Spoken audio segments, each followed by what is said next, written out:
everyone, and welcome back to Around the Farm. Today I'm going to show you the progress we've made on the shed so far. Here's the first rafter up. That was kind of the end of the first day, and I wrecked one of the rafters on the first day, so it was nice to actually see some of the building go up.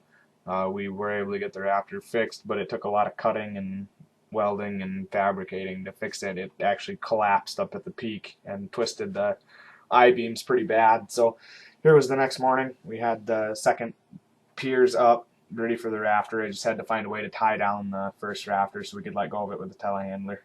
It had also rained a day before we started, so it was pretty muddy, and that kind of made it a pain in the butt. But here we have the second rafter going up, and you know, it was really nice to see the progress at this point. We were still kind of trying to figure things out.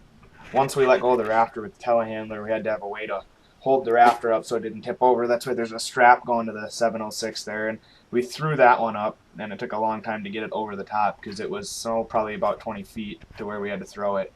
So after we did that one, and we went to let go with this next rafter with the telehandler, I decided I was just going to shimmy up the rafter and put the strap up higher so that we could pull on the building in a more central location. When we were taking the building down, I was scared to death to do anything like this, and I have no idea why. I think it was because the whole floor of the building was concrete, and I'd rather not fall on concrete, and at this point it was pretty muddy, and so it would have been a pretty soft landing if I had fallen, but I didn't seem to have any problem with going up the rafters at this point anymore.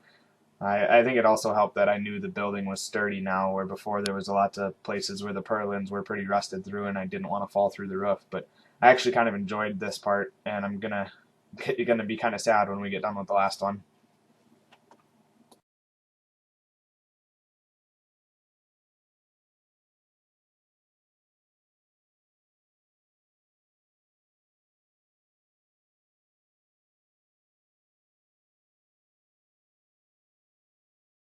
Once we had the rafters secured, we were able to start putting up the purlins, and it took a little bit of practice the first couple times to kind of get a rhythm, but after doing just a couple of them, we got pretty good at it. I had Dad up on the telehandler because he doesn't know how to run it, so I got to stay down and run the telehandler, and he was unfortunately the one that had to put all the purlins up, but it started going pretty smooth after we got the first couple up, and I was actually really surprised how fast all 4 bays went up.